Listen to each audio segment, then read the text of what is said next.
오늘 아침 읽는 말씀은 예레미야 37장 17절로 21절의 말씀입니다. 시드기야 왕이 사람을 보내어 그를 이끌어내고 왕궁에서 그에게 비밀이 물어 이르되 여호와께로부터 받은 말씀이 있느냐? 예레미야가 대답하되 있나이다. 또 이르되 왕이 바벨론의 왕의 손에 넘겨지리이다. 예레미야가 다시 시드기야 왕에게 이르되 내가 왕에게나 왕의 신하에게나 이 백성에게 무슨 죄를 범하였기에 나를 옥에 가두었나이까? 바벨론의 왕이 와서 왕과 이 땅을 차지 아니하리라고 예언한 왕의 선지자들이 이제 어디 있나이까?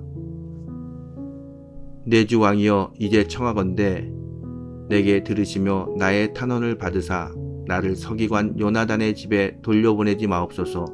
내가 거기에서 죽을까 두려워하나이다. 이에 시드기야 왕이 명령하여 예레미야를 감옥들에 두고 떡 만드는 자의 거리에서 매일 떡 한 개씩 그에게 주게 하며 성중에 떡이 떨어질 때까지 이르니라. 예레미야가 감옥들에 머무니라.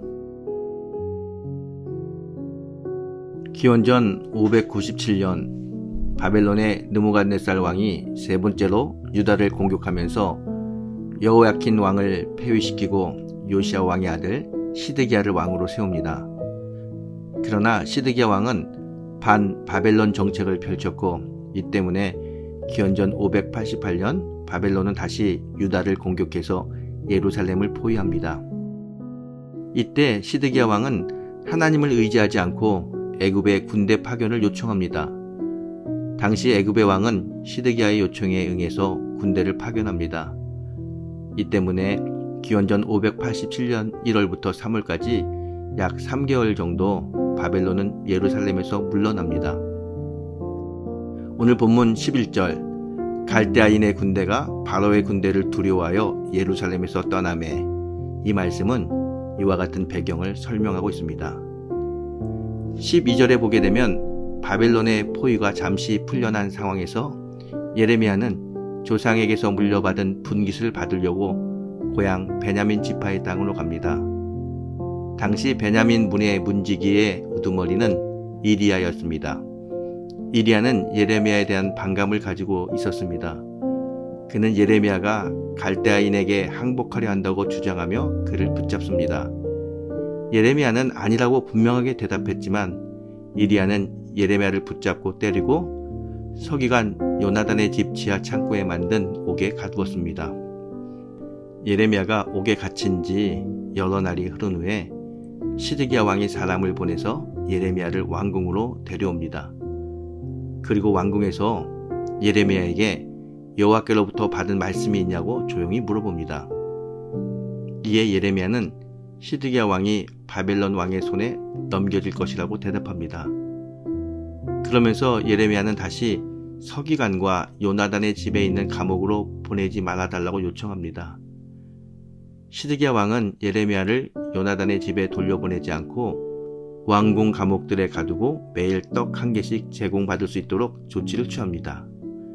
이게 오늘 본문의 내용입니다. 여러분, 하나님의 말씀을 가감없이 전했던 예레미야는 이 때문에 사람들의 미움을 받았습니다. 그리고 옥에 갇혀 죽음의 위기를 맞이하기도 합니다. 하지만 온전히 하나님의 말씀을 예레미야는 전했습니다.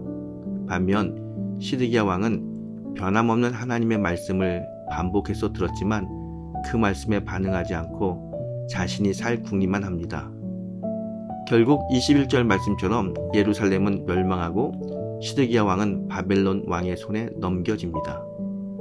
21절 성중에 떡이 떨어질 때까지 라는 표현이 있습니다. 즉 다시금 바벨론은 예루살렘을 포위할 것이고 식량 공급을 받지 못하는 예루살렘은 식량난에 봉착하게 될 것이라는 미래를 말해주고 있습니다. 누가 옳았다는 것입니까?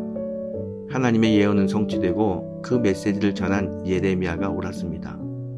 왕의 욕심은 틀렸습니다. 우리의 욕심과 욕망은 우리의 눈과 이성을 마비시킵니다. 그래서 보아야 할 것을 보지 못하게 하고 생각해야 할 것을 생각하지 못하게 합니다. 그래서 우리는 항상 하나님 앞에서 나 자신을 돌아봐야 합니다. 그 길만이 우리에게 평안을 허락해 줍니다. 여러분, 오늘 하루도 하나님의 말씀에 순종하며 나의 모습을 말씀에 비추어 돌아보면서 나의 욕심과 욕망을 이겨내는 성도가 되시기를 주의 이름으로 축원합니다.